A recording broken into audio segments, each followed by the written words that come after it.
चलिए, तो ये कोऑर्डिनेशन कंपाउंड का लेक्चर नंबर 3 होगा। आज के हम इस लेक्चर में आपको कंडक्टिविटी यानी किसी भी कॉम्प्लेक्स कंपाउंड की कंडक्टिविटी या आयोनिक मोबिलिटी या इलेक्ट्रिकल कंडक्टेंस के बारे में हम आपको समझाएंगे। तो ये आज जो है कंडक्टिविटी को लेकर आज हम आपको पढ़ाने वाले हैं। किसी भी प्रकार के कॉम्प्लेक्स कंपाउंड की कंडक्टिविटी हम कैसे जान सकते हैं, बता सकते हैं कि इसका सही ऑर्डर क्या होगा। चलिए इसको शुरू करते हैं।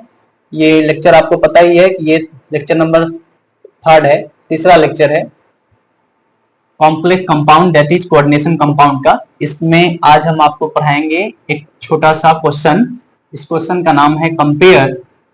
नोट बनाते रहिए साथ साथ, नोट साथ साथ मेरे साथ साथ बनाइए। कंपेयर कंडक्टिविटी, कंपेयर कंडक्टिविटी, हम इस सबको अंडरलाइन करते हैं। कंडक्टिविटी या इसी को आप कहो इलेक्ट्रिकल कंडक्टेंस, इलेक्ट्रिकल कंडक्टेंस या आप चाहो तो इसको आयोनिक मोबिलिटी भी बोल सकते हो। आयोनिक मोबिलिटी, आयोनिक मोबिलिटी, ठीक है। कंपेयर कंडक्टिविटी या इलेक्ट्रिकल कंडक्टेंस या आयोनिक मोबिलिटी, सबका मतलब एक ही है कि कंडक्टिविटी बताइए या इलेक्ट्रिकल कंडक्टेंस के बारे में बताइए या आयोनिक मोबिलिटी के बारे में बताइए किसी भी कॉम्प्लेक्स कंपाउंड का, ठीक है। या आप इसको एक लाइन जोड़ दो कि of given complex compound, of given complex compound, of given complex compounds. Okay, चलिए दिए गए कॉम्प्लेक्स कंपाउंड का कंडक्टिविटी बताइए। कंडक्टिविटी का सही ऑर्डर बताइए क्या होगा। तो अब हम आपको एक एग्जांपल से आपको समझाते हैं।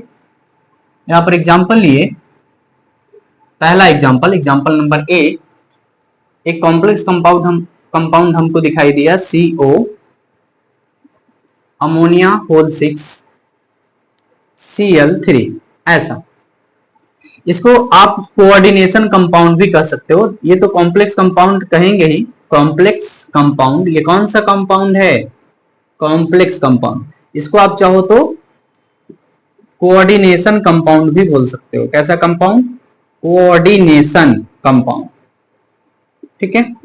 कॉम्प्लेक्स कंपाउंड बोलो या कोऑर्डिनेशन कंपाउंड बोलो, मतलब एक ही होता है, ठीक है। चलो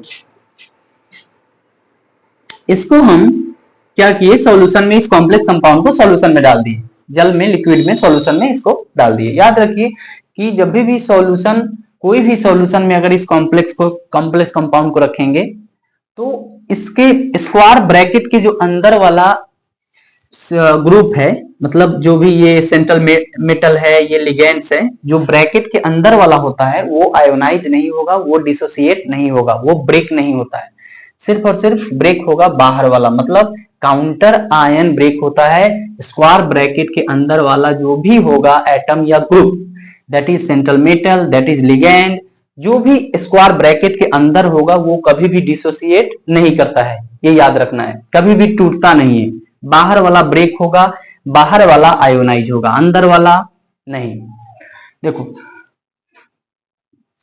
तो अंदर वाला आयोनाइज तो होगा नहीं, तो वो एज इट इज रहेगा। अब इसको हम सॉल्यूशन में रखें तो ये क्या हो जाएगा? 3Cl नेगेटिव, 3Cl नेगेटिव ऐसा दिखेगा। इसको थोड़ा दूर करते हैं क्योंकि चमक की वजह से आपको हो सकता है कि वीडियो क्वालिटी में दिक्कत आ जाए। 3Cl नेगेटिव प्लस, और यहाँ पर हो जाएगा CO। ये तो डिसोसिएट करेगा नहीं अंदर वाला, तो जस के तस रहेगा CO अमोनिया का होल 6, CO अमोनिया का होल 6। अब 3 निगेटिव है तो इस पर 3 पॉजिटिव लगा दो, अंदर वाला ब्रेक नहीं होगा, ये एज इट इज सेम रहेंगे, ठीक है। तो 3 निगेटिव 3 पॉजिटिव। इसके जस्ट पहले देखो कुछ नहीं है तो 1 है, तो ये आयन कितना हो गया? आयंस में कौन कौन शामिल होते बताओ? आयंस में कौन कौन शामिल होता है? आयंस में प्लस भी शामिल होता है, माइनस भी, दोनों शामिल, that is cation, that is अनायन, दोनों आयंस में आ जाएंगे। आयंस में प्लस भी और माइनस भी, दोनों आयंस में शामिल होते हैं। तो यहाँ इसके जस्ट पहले कितना है? कुछ नहीं, तो 1, तो कितना आयन हुआ? 1 आयन हो गया। यहाँ देखो यहाँ कितना है 3 आयंस हो गया, यहाँ कितना आयंस हो गया 3 आयंस, क्योंकि 3 है 3 आयंस। यहाँ कितना है 1 आयन। टोटल आयंस कितना हो गया, टोटल आयंस कितना हो गया बताइए।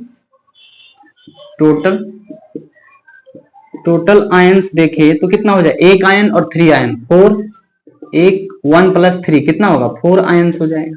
अच्छा 1 आयन यहाँ 3 आयन, तो इसको आप चाहो तो 1:3 टाइप इलेक्ट्रोलाइट बोल सकते हो, 1:3 टाइप इलेक्ट्रोलाइट, ठीक है 1:3 टाइप इलेक्ट्रोलाइट इसको बोल सकते हो। चलो ये देखो CO, नेक्स्ट सवाल CO, इस क्लोरीन को, एक क्लोरीन को अंदर लाओ, तो एक क्लोरीन को अंदर में लाओगे तो क्या होगा COCl और अमोनिया जो हो जाएंगे वो क्या हो जाएगा, एक अमोनिया कम हो जाएंगे 5 और यहाँ हो जाएगा Cl2, COCl अमोनिया 5, यहाँ Cl2। अच्छा अब ये तो अंदर वाला डिसोसिएट करेगा नहीं, सिर्फ बाहर वाला आयोनाइज होगा, तो अंदर वाला को जस के तस लिखो COCl, अंदर वाले जो भी ग्रुप है, लिगेंड है, एटम है उसको, तो COCl अमोनिया होल 5, तो 5 के 5 क्योंकि ये डिसोसिएट कभी नहीं करता है, सिर्फ बाहर वाला, तो 2Cl निगेटिव हो जाएंगे, तो 2Cl निगेटिव मतलब 2 निगेटिव, तो 2 पॉजिटिव यहां लगा दो, 2 निगेटिव 2 पॉजिटिव, बैलेंस हो गया ना, 2 निगेटिव 2 पॉजिटिव, ठीक है। अब यहाँ देखो इसके जस्ट पहले कितना है, कुछ नहीं है तो 1 है, तो यहाँ आयंस में तो ये भी आ जाएंगे, तो कितना आयन है ये, 1 आयन हो गया, ये जस्ट पहले कितना है 2 आयन हो गया, तो टोटल आयन कितना होगा, टोटल आयन कितना होगा, टोटल आयन होगा 1 + 2 मतलब 3 आयंस होगा, टोटल आयन कितना होगा 3 आयंस। चलो अच्छा इसको 1 आयन और 2 है, 1 आयन यहाँ 2 आयन, तो इसको ये भी बोल सकते हो 1:2 टाइप इलेक्ट्रोलाइट, 1:2 टाइप इलेक्ट्रोलाइट ये भी बोल सकते हो, ठीक है। चलो नेक्स्ट अगला एग्जांपल CO देखो CO, एक क्लोरीन और अंदर हम यहां से उठा के अंदर लाते हैं तो COCl2 हो जाएगा, तो अमोनिया एक कम हो जाएंगे, तो अमोनिया कितना हो जाएगा 4, NH3 का होल 4 हो जाएगा ना, 4 और 2 6 हो गया, बाहर एक क्लोरीन तो अंदर चला गया, तो एक ही क्लोरीन यहाँ पर बचेंगे। चलो ये तो आयोनाइज होगा नहीं, ये तो ब्रेक होगा नहीं, ये तो टूटेगा नहीं, तो ये टूटेगा, ये अंदर वाला जस के तस लिख लो COCl2 अमोनिया का होल 4 है ना ऐसा, और एक क्लोरीन ये आयोनाइज होता है, ये डिसोसिएट होता है, तो Cl निगेटिव, ना पूछे तो एक यहाँ कितना है, एक निगेटिव, एक पॉजिटिव इसके ऊपर आ जाएगा, इस कॉम्प्लेक्स के ऊपर एक पॉजिटिव आपको दिखेगा, क्योंकि बैलेंस करना ना, तो माइनस थे यहाँ, एक माइनस थे एक प्लस, ठीक है। अब देखो आयंस के रूप में कितना आयन है, एक आयन है, यहाँ कुछ नहीं है इसके जस्ट पहले, तो कितना है, ये भी एक आयन है, ये भी कितना आयन है, एक 1 आयन, ये भी 1 आयन, ठीक है। तो 1 1 2 टोटल आयन कितना हो जाएगा, मतलब टोटल आयन की बात करें तो कितना हो जाएगा, इसमें टोटल आयंस कितना हो जाएगा, टोटल आयंस कितना हो जाएंगे बोलिए, 1 1 2 आयंस हो जाएगा, टोटल आयन 2 हो जाएंगे। अच्छा 1:1 है ना, तो इसको तुम बोल सकते हो क्या 1:1, एक आयन तो 1:1, 1 अनुपात 1 टाइप इलेक्ट्रोलाइट, ठीक है 1:1 टाइप इलेक्ट्रोलाइट आप इसको बोल सकते हो।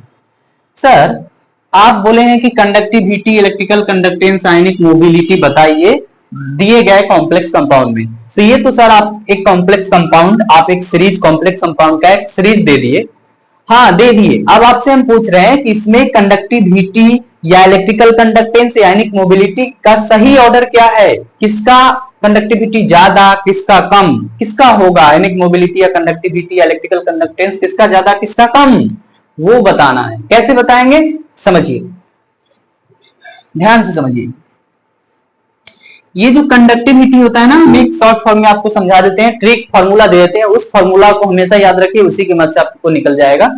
ये जो कंडक्टिविटी है ना, ये कंडक्टिविटी, इस स्टेटमेंट को लिख लीजिएगा अपने नोटबुक में। कंडक्टिविटी बोलो या इसी को आप क्या बोल सकते हो, इलेक्ट्रिकल कंडक्टेंस बोल सकते हो, और क्या बोल सकते हो बोलो, आयोनिक मोबिलिटी भी बोल सकते हो। आयोनिक मोबिलिटी मतलब सबका माने एक ही होता है, सबका अर्थ एक ही होगा, सब एक ही फार्मूला से ज्ञात होते हैं। आयोनिक मोबिलिटी बोल लो, ये सब बोल लो।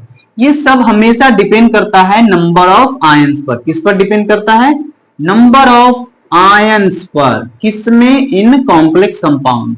नंबर ऑफ आयंस रहते हैं दोनों, नंबर ऑफ आयंस पर डिपेंड करते हैं, इसको आप हमेशा याद रखिएगा, नंबर ऑफ आयंस पर। कंडक्टिविटी या इलेक्ट्रिकल कंडक्टेंस या आयनिक मोबिलिटी किस पर डिपेंड करेगा, नंबर ऑफ आयंस पर। किस पर डिपेंड करेगा भैया, नंबर ऑफ आयंस पर। अब देख लीजिए, नंबर ऑफ आयंस पर कंडक्टिविटी डिपेंड कर रहा है, तो नंबर ऑफ आयंस पर डिपेंड करने का क्या मतलब है कि नंबर ऑफ आयंस अगर किसी कॉम्प्लेक्स कंपाउंड में बढ़ेगा तो कंडक्टिविटी भी उसका बढ़ेगा, अगर नंबर ऑफ आयंस किसी कॉम्प्लेक्स कंपाउंड में घटेगा तो उसका कंडक्टिविटी भी घटेगा, क्योंकि डिपेंड किस पर कर रहा है, नंबर ऑफ आयंस पर। तो आयन की संख्या बढ़ेंगे तो कंडक्टिविटी भी बढ़ेगा, मतलब कंडक्टिविटी बढ़ने का माने आयनिक मोबिलिटी भी बढ़ेगा, इलेक्ट्रिकल कंडक्टेंस भी बढ़ेगा। अगर नंबर ऑफ आयंस घटेंगे तो ये तीनों घट जाएंगे, कंडक्टिविटी, इलेक्ट्रिकल कंडक्टेंस, आयनिक मोबिलिटी, ये तीनों घट जाएंगे। डिपेंड तो इसी पर करेगा, नंबर ऑफ आयंस पर। इस आधार पर देख लो सही ऑर्डर क्या होगा, सही आंसर क्या होगा, देखते हैं। चलो आप इसमें, अच्छा इसको ए माने नहीं, ए टाइप कॉम्प्लेक्स कंपाउंड, ए टाइप कॉम्प्लेक्स कंपाउंड या कोऑर्डिनेशन कंपाउंड बोलो। तो इस ए वाले में, ए जो कॉम्प्लेक्स कंपाउंड है, इसमें टोटल नंबर ऑफ आयंस कितना है, नंबर ऑफ आयंस चेक करो। इसमें 1 और 3, 1 और 3 कितना, 4 आयंस है, टोटल नंबर ऑफ आयंस 4। यहां चेक करो इसमें कितना है, यहां 3 आयंस है, यहां 3 आयंस है। इसमें चेक करो इसमें कितना है, यहां सर 2 आयंस है टोटल, और आयंस यहां सबसे ज्यादा है, तब इससे कम, सबसे कम, यानी ए बी सी सही ऑर्डर जो होगा, यहां देखो ऑर्डर, इसीलिए ऑर्डर निकाल देते हैं, इसीलिए ऑर्डर ऑफ कंडक्टिविटी क्या हो जाएगा, अब आपको पता चल गया होगा।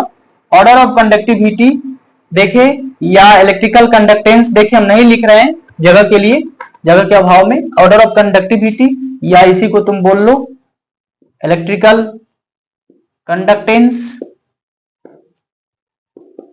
या इसी को बोल लो क्या, आयोनिक मोबिलिटी।